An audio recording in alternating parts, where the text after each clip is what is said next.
ჩვენ არ დაგვავიწყდეს ადამიანური ღირსება, ეხლა თავში ვილაპარაკე ადამიანის ღირსება გონება მიუწვდომელია მეთქი. რატო? იმიტომ რომ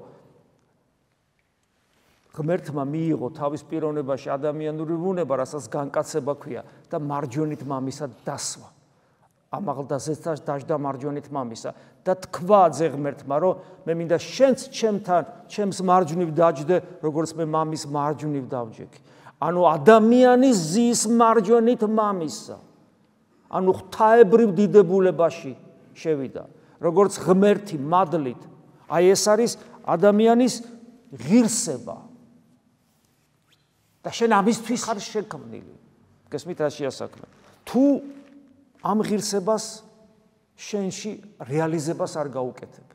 შენ თუ ადამიანს შენში ადამიანს, რომელიც მარჯვენით მამისა უნდა იყოს, ქრისტესთან ერთად, როგორც ქრისტეს თანამემკვიდრე, ჩამოაგდებ ზეციდან და დაბლა ჭუჭყში, აი ამ ხწნადობაში ჩააგდებ. შენ არა მარტო საკუთარ თავს შეურაცხყოფ, არამედ შენ თავად ღმერთს ამცირებ და ღმერთს შეურაცხყოფ, იმიტომ რომ შენი ბუნება უნდა განღმრთობილიყო.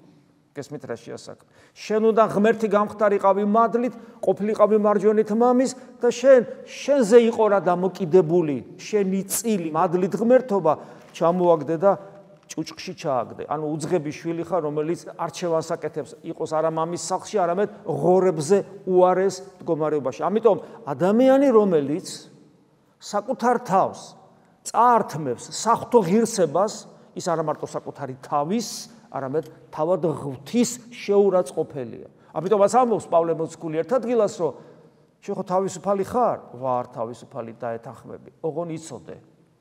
ეს თავისუფლება იმისთვის არ მოგეცა, რომ პირუტყვის სიამოვნებით იცხოვრო, ან დემონური პატივმოყვარეობით. არამედ თავისუფლება მოგეცა იმიტომ, რომ სწორი არჩევანი გააკეთო.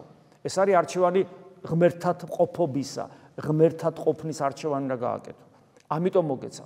ამიტომ მართალია მოგეცა თავისუფლება, ყველაფერი შეგიძლია აკეთო, მაგრამ ყველაფერი შენთვის სასარგებლო არ არის და შენ რომ გგონია, რომ საკუთარი თავი გეკუთვნის შენ და როგორც გინდა ისე მოექცევი, რა პირუტყვსაც გინდა იმას დაამსგავსებ, სინამდვილეში ამის უფლება შენ არ აქვს.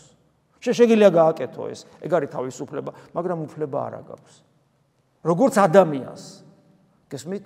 და პავლე მოციქული მერე აგრძელებს, იმიტომ რომ ძალიან დიდი სასყიდელი გადაიხადა შენში ღმერთმა, შენთვის მოკვდა, რომ შენ გამართლებულიყავი.